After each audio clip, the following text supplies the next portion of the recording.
Hello doctors. तो आज का हमारा टॉपिक है ट्रांसपोर्ट थ्रू सेल मेम्ब्रेन। कि सेल मेम्ब्रेन के अक्रॉस चीजें कैसे ट्रांसपोर्ट होती हैं। कहने का मतलब किसी भी सेल के अंदर बाहर से अंदर चीजें कैसे जाती हैं अक्रॉस द सेल मेम्ब्रेन, यानी सेल मेम्ब्रेन के थ्रू बाहर से चीजें अंदर कैसे जाती हैं और अंदर से चीजें बाहर कैसे जाती हैं सेल मेम्ब्रेन के थ्रू। ठीक है, लेकिन ये लेक्चर्स पढ़ने से पहले मैं आपको रिकमेंड करूंगा और आपसे रिक्वेस्ट करूंगा कि इससे पहले मैंने एक लेक्चर डाल रखा है जिसका नाम है ट्रांस मेम्ब्रेन प्रोटीन। किस नाम से डाल रखा है? Trans membrane protein. ठीक है, इस नाम से मैंने एक लेक्चर डाल रखा है इससे जस्ट पहले। आप प्लीज उसको देख लीजिए। भले ही आप इस वाले लेक्चर को मत देखिए बट उस लेक्चर को देख लीजिए, क्योंकि इस लेक्चर का 50% हिस्सा उस लेक्चर में कवर हो जाएगा। बेसिकली उस लेक्चर में मैंने आपको यह बताया है कि पंप क्या होती हैं, कैरियर प्रोटीन क्या होती है, चैनल प्रोटीन क्या होती है, पोरिन्स क्या होते हैं एंड गेटेड चैनल्स क्या होते हैं। ठीक है, और कौन सी कंडीशन में किसका यूज होता है। यानी कि मान लीजिए सिंपल डिफ्यूजन है तो क्या यूज होगा, कैरियर प्रोटीन यूज होगी या पंप यूज होगी या चैनल प्रोटीन यूज होगा, कौन सा यूज होगा। वैसे अगर फैसिलिटेटेड डिफ्यूजन है या एक्टिव ट्रांसपोर्ट है तो कौन सी कैरियर प्रोटीन का यूज होगा, मतलब सॉरी कौन सी ट्रांसपोर्ट प्रोटीन का यूज होगा, उसमें पंप यूज होंगी या क्या यूज होगा, वो सब बहुत अच्छे से बताया गया है।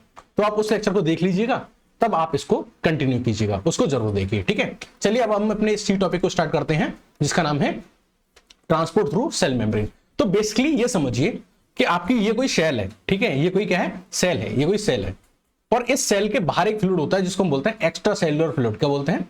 Extra cellular fluid. ठीक है, या जिसको हम टिश्यू फ्लूइड भी बोलते हैं। आपकी सेल या कोई भी टिश्यू या कोई ऑर्गन किस में डिप होता है? इस टिश्यू फ्लूइड में डिप होता है।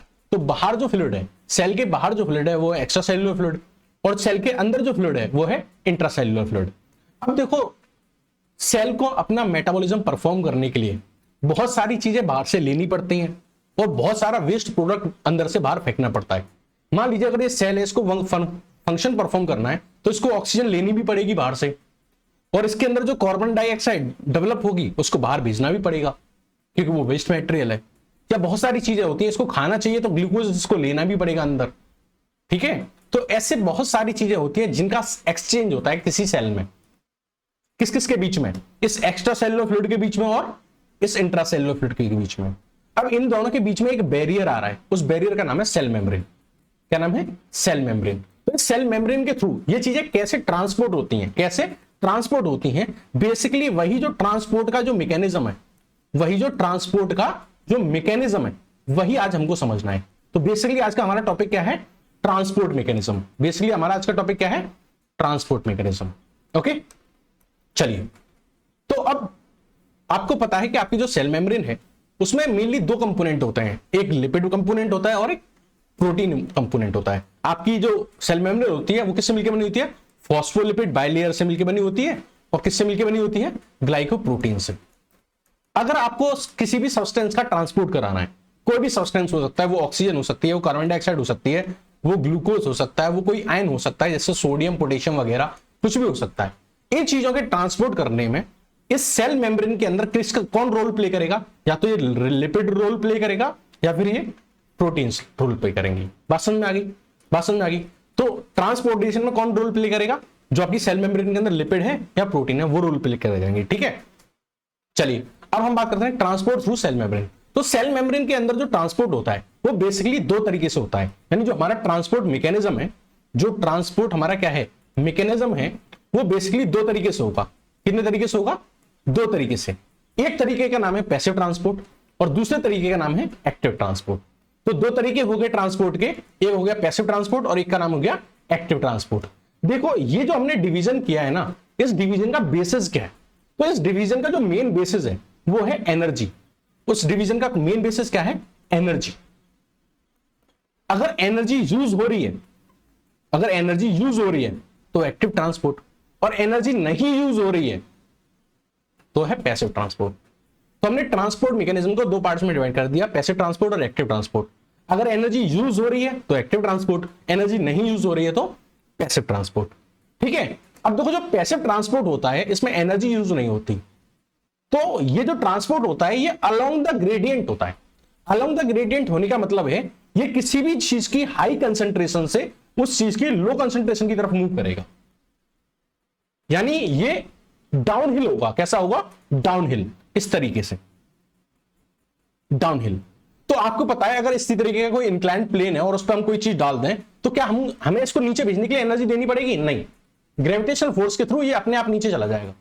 यहां हमें कोई एक चीज किसी भी चीज को ट्रांसपोर्ट करने के लिए एनर्जी देनी नहीं पड़ी। लेकिन सपोज करिए कोई दूसरा सेम मॉलिक्यूल है, उसको हमको नीचे से ऊपर भेजना है, तो क्या आप बिना इसको पुश करे, बिना एनर्जी लगाए क्या उसको ऊपर भेज सकते हैं? नहीं। तो ये वाला जो मैकेनिज्म था, जो डाउनहिल था, इसमें आपको एनर्जी नहीं देनी पड़ी, और ये वाला जो मैकेनिज्म था जो अपहिल था, इसमें आपको एनर्जी देनी पड़ी। तो आप सोच सकते हैं कि कौन सा, अगर ये डाउनहिल है तो ये पैसिव होगा या एक्टिव होगा? ऑब्वियसली ये पैसिव होगा। क्यों? क्योंकि इसमें आपको एनर्जी नहीं देनी पड़ी। और ये अपहिल होगा, ये कैसा होगा? एक्टिव ट्रांसपोर्ट होगा, क्योंकि ऊपर ले जाने के लिए आपको एनर्जी देनी पड़ी। तो जो आपका पैसिव ट्रांसपोर्ट होता है ये अलोंग द ग्रेडियंट होता है, यानी किसी भी चीज की हाई कंसंट्रेशन से लो कंसंट्रेशन की तरफ मूवमेंट करेगा, और ये कैसा होगा? डाउनहिल होगा। और डाउनहिल होगा तो उसमें आपको कोई भी एनर्जी देनी नहीं पड़ेगी। वहीं अगर हम एक्टिव ट्रांसपोर्ट की बात करें तो आपने देखा एक्टिव ट्रांसपोर्ट जो होगा वो अगेंस्ट द ग्रेडियंट होगा। अगेंस्ट द ग्रेडियंट होने का मतलब यह है कि ये कैसे मूव करेगा? लो टू हाई। इसमें जो मूवमेंट होगी वो कैसे होगी? लो टू हाई। अब किसी चीज को लो टू हाई भेजना है, सपोज करिए ऊपर भेजना है, तो आपको क्या देनी पड़ेगी? यहां पे एनर्जी देनी पड़ेगी, एनर्जी देनी पड़ेगी। तो ये कैसा हुआ? अपहिल हुआ। कैसा? अपहिल हुआ। और अपहिल में हमको क्या देनी पड़ेगी? एनर्जी देनी पड़ेगी। तो एक्टिव ट्रांसपोर्ट जो होता है वो अगेंस्ट द ग्रेडियंट होता है, यानी किसी भी चीज की लो कंसंट्रेशन से उस चीज की हाई कंसंट्रेशन की तरफ भेजना। सपोज करिए, एक एग्जांपल दीजिए, ये कोई सेल मेम्ब्रेन है और इसके बाहर सोडियम जो है वो ज्यादा है और अंदर सोडियम कम है।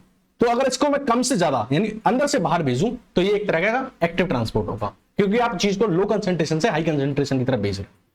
बात समझ में आ गई? बात समझ में आ गई?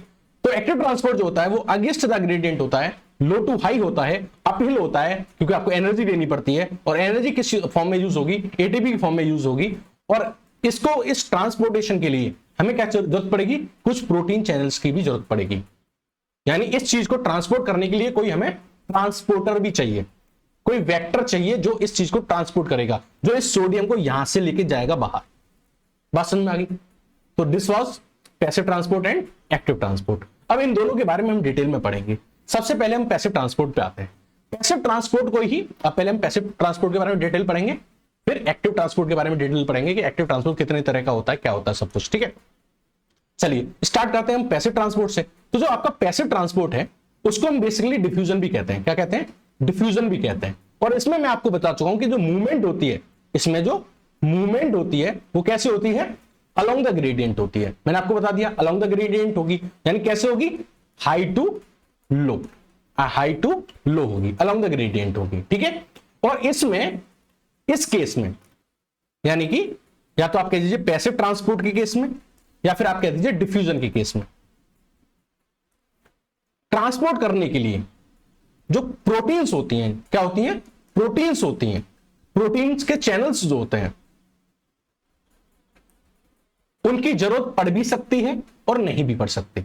यानी कि ये डिफ्यूजन के केस में ट्रांसपोर्ट प्रोटीन का यूज हो भी सकता है और नहीं भी हो सकता है। कैसे? वो समझिए। मैंने आपको बताया था कि आपकी सेल मेम्ब्रेन है, ठीक है, सेल मेम्ब्रेन है, और सेल मेम्ब्रेन में ट्रांसपोर्ट का जो जिम्मा होता है वो या तो लिपिड संभालता है या प्रोटीन संभालती है। बात समझ में आ गई? अब देखो, आपकी सेल मेम्ब्रेन का जो लिपिड होता है ये मेन हिस्सा होता है, चीफ कंपोनेंट होता है। क्या होता है? चीफ कंपोनेंट होता है। और चीफ कंपोनेंट इसलिए बोल रहे हैं क्योंकि ये सेल मेम्ब्रेन का स्केलेटन बनाता है। क्या बनाता है? स्केलेटन बनाता है। अब देखो, जो चीज लिपिड सॉल्यूबल है, कैसी है?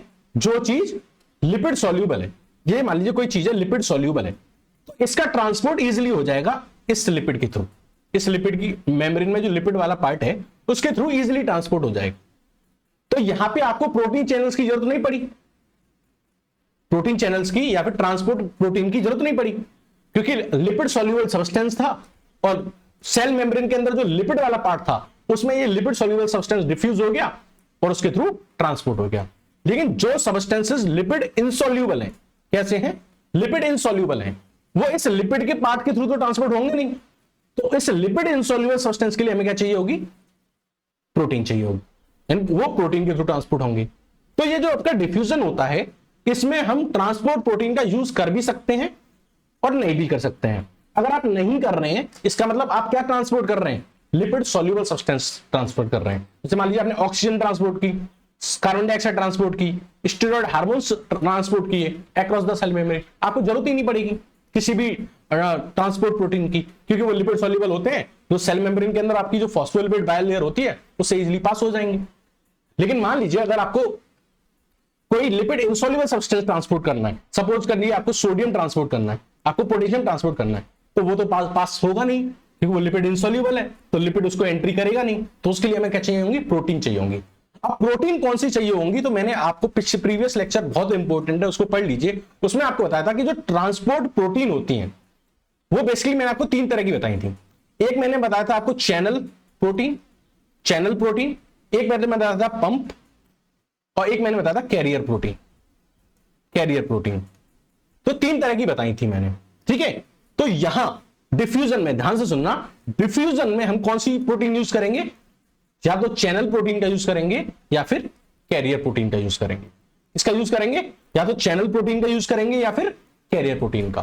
तो मैंने आपको बताया सिंपल डिफ्यूजन के केस में जो ट्रांसपोर्ट प्रोटीन है वो यूज हो भी सकती हैं, नहीं भी हो सकती हैं। लिपिड सॉल्युबल है तो यूज नहीं करना है, लेकिन लिपिड इनसॉल्युबल कोई चीज है तो ट्रांसपोर्ट प्रोटीन यूज होंगी। और जो 3 तरह की ट्रांसपोर्ट प्रोटीन है, चैनल प्रोटीन, पंप्स और कैरियर प्रोटीन, तो इस केस में जो ये वाली है चैनल प्रोटीन और कैरियर प्रोटीन, इसका इस्तेमाल होगा किसमें? डिफ्यूजन में। किसमें? डिफ्यूजन में। एक बात यहां पे और बता दूं, मैं आपको बताऊंगा कि डिफ्यूजन 2 तरह का होता है, एक होता है सिंपल डिफ्यूजन और एक होता है फैसिलिटेटेड डिफ्यूजन। ये बात मैं आगे बताऊंगा और मैं यही क्लियर कर दूं कि जो चैनल प्रोटीन है, कौन सी प्रोटीन है? चैनल प्रोटीन, ये तो यूज होती है सिंपल डिफ्यूजन में, और जो ये कैरियर प्रोटीन है, ये यूज होगी फैसिलिटेटेड डिफ्यूजन में। किसमें यूज होगी? फैसिलिटेटेड डिफ्यूजन में। बात समझ में आई? चलो, तो मैं आपको अभी बता रहा था कि जो आपका डिफ्यूजन होगा वो 2 तरह का होगा, सिंपल डिफ्यूजन और फैसिलिटेटेड डिफ्यूजन। बात समझ में आ गई? सिंपल डिफ्यूजन और फैसिलिटेटेड डिफ्यूजन, अंतर क्या है? देखो, अगर कोई चीज हाई कंसंट्रेशन से लो कंसंट्रेशन जा रही है, हाई कंसंट्रेशन से लो कंसंट्रेशन की तरफ जा रही है, और इसमें या तो आपका जो प्रोटीन है वो यूज ही नहीं हो रही, जो आपकी ट्रांसपोर्ट प्रोटीन है वो या तो यूज नहीं हो रही, अगर हो रही है तो वो चैनल प्रोटीन है, अगर हो रही है तो कौन सी प्रोटीन है? चैनल प्रोटीन है। अगर कोई चीज हाई से लो जा रही है और उसमें कोई भी ट्रांसपोर्ट प्रोटीन नहीं यूज हो रही है, अगर हो भी रही है तो अगर चैनल प्रोटीन यूज हो रही है, तो ऐसे प्रोसेस को हम बोलेंगे सिंपल डिफ्यूजन। क्या बोलेंगे? सिंपल डिफ्यूजन बोलेंगे। लेकिन अगर कोई चीज हाई कंसंट्रेशन से लो कंसंट्रेशन की तरफ जा रही है और उसमें ट्रांसपोर्ट प्रोटीन यूज होंगी ही होंगी, ट्रांसपोर्ट प्रोटीन का यूज करना ही पड़ेगा उस केस में, और ट्रांसपोर्ट प्रोटीन जो हम यूज करेंगे वो कौन सी होंगी? कैरियर प्रोटीन होंगी। कौन सी होंगी? कैरियर प्रोटीन होंगी। तो ऐसे मैकेनिज्म को हम बोलेंगे फैसिलिटेटेड डिफ्यूजन, या फिर इस चीज का दूसरा नाम होता है कैरियर मेडिएटेड डिफ्यूजन। क्यों बोल रहे हैं कैरियर मेडिएटेड डिफ्यूजन? क्योंकि इसमें कैरियर प्रोटीन यूज हो रही है। तो डिफरेंस समझ में आया सिंपल डिफ्यूजन और फैसिलिटेटेड डिफ्यूजन में? सिंपल डिफ्यूजन में कोई भी चीज हाई कंसंट्रेशन से लो कंसंट्रेशन जाती है, उस केस में या तो ट्रांसपोर्ट प्रोटीन यूज ही नहीं होंगी, अगर यूज होंगी तो वो कौन सी होंगी? चैनल प्रोटीन्स होंगी। बात समझ आ रही है? सिंपल डिफ्यूजन ये हो गया। फैसिलिटेटेड डिफ्यूजन, कोई भी चीज हाई कंसंट्रेशन से लो कंसंट्रेशन जा रही है और यहां क्या यूज हो रही है? ट्रांसपोर्ट प्रोटीन यूज होनी ही है, और जो प्रोटीन यूज होनी है उनका नाम क्या है? Carrier protein. अब वो सिंपल डिफ्यूजन जो है वो 2 तरीके से हो सकता है। वो कितने तरीके से हो सकता है? 2 तरीके से हो सकता है। एक तो किसके थ्रू? लिपिड बाइलेयर के थ्रू। किसके थ्रू? लिपिड बाइलेयर के थ्रू। और दूसरा किसके थ्रू? प्रोटीन लेयर के थ्रू। तो सिंपल डिफ्यूजन 2 तरीके से हो सकता है। कितने तरीके से? 2 तरीके से। मैंने आपको बताया था, ये मान लीजिए सेल मेम्ब्रेन है, और सेल मेम्ब्रेन में आपके 2 पार्ट हैं, एक लिपिड वाला पार्ट और एक प्रोटीन वाला पार्ट। तो सिंपल डिफ्यूजन की बात करें, सिंपल डिफ्यूजन 2 तरीके से हो सकता है, या तो लिपिड के थ्रू या फिर इस प्रोटीन के थ्रू। मान लीजिए ऑक्सीजन है, CO2 है, या फिर मान लीजिए स्टेरॉइड हार्मोन है, तो ये लिपिड सॉल्युबल है, तो इनका ट्रांसपोर्ट लिपिड के थ्रू हो जाएगा और यहां कोई भी प्रोटीन चैनल का इस्तेमाल नहीं होगा। तो ये किसके थ्रू हुआ? Through the lipid bilayer. या फिर अब सिंपल डिफ्यूजन जो होता है ये प्रोटीन चैनल्स के थ्रू भी हो सकता है। मान लीजिए आपको ग्लूकोज ट्रांसपोर्ट करना है, या मान लीजिए आपको यूरिया ट्रांसपोर्ट करना है, ठीक है? ग्लूकोज यूरिया नहीं, सॉरी, एक मिनट। मान लीजिए आपको वाटर ट्रांसपोर्ट करना है। क्या ट्रांसपोर्ट करना है? वाटर। मान लीजिए आपको वाटर ट्रांसपोर्ट करना है, ठीक है? अब वाटर जो क्या है? लिपिड सॉल्युबल है? नहीं, इनसॉल्युबल है वाटर तो लिपिड में। तो लिपिड इस वाटर को ट्रांसपोर्ट करने के लिए क्या यूज करेंगे, प्रोटीन यूज करेंगे। तो सिंपल डिफ्यूजन दो तरीके से हो सकता है, बाय द लिपिड लेयर और बाय द प्रोटीन पार्ट। अगर लिपिड लेयर के थ्रू किसका होगा, ऑक्सीजन, कार्बन डाइऑक्साइड और स्टेरॉइड हार्मोन, क्योंकि लिपिड सॉल्यूबल है। और प्रोटीन पार्ट के थ्रू किसका होगा, वाटर या फिर आइंस, वाटर या आइंस, ये प्रोटीन के थ्रू ट्रांसपोर्ट होंगी। और इस प्रोटीन का नाम क्या होगा, सिंपल डिफ्यूजन में जो प्रोटीन यूज होती है उसका नाम क्या बताया था मैंने, चैनल प्रोटीन। कौन, क्या नाम बताया था, चैनल प्रोटीन, चैनल प्रोटीन। और ये दो तरह की होती हैं, पोरेंस एंड गेटेड चैनल्स। ये चैनल प्रोटीन दो तरह की होती है, पोरेंस और गेटेड चैनल्स। आपने नाम भी सुना होगा, वाटर को ट्रांसपोर्ट करने वाली पोरेन का नाम एक्वापोरेंस। क्या नाम होगा, एक्वापोरेंस। तो आपको सिंपल डिफ्यूजन में समझ में आ गया, सिंपल डिफ्यूजन में समझ में आ गया। ठीक है, अब बात करते हैं फैसिलिटेटेड डिफ्यूजन की। अब बात करते हैं फैसिलिटेटेड डिफ्यूजन की। देखो, फैसिलिटेटेड डिफ्यूजन भी किसके थ्रू होगा, सेल मेम्ब्रेन के थ्रू। लेकिन यहां सिर्फ और सिर्फ प्रोटीन पार्ट यूज होगा, या लिपिड पार्ट यूज नहीं होगा। मेनली किसके थ्रू होगा, ये प्रोटीन पार्ट के थ्रू। यहां ट्रांसपोर्ट प्रोटीन का यूज होगा ही होगा। और जो प्रोटीन यहां यूज होंगी वो कौन सी होंगी, कैरियर प्रोटीन। कौन सी प्रोटीन यूज होंगी, कैरियर प्रोटीन। डिफरेंस समझ में आ रहा है। सिंपल डिफ्यूजन में जो प्रोटीन थी उसका नाम क्या था, चैनल प्रोटीन। और फैसिलिटेटेड डिफ्यूजन में जो प्रोटीन का यूज होता है वो क्या है, कैरियर प्रोटीन। बात समझ में आ गई।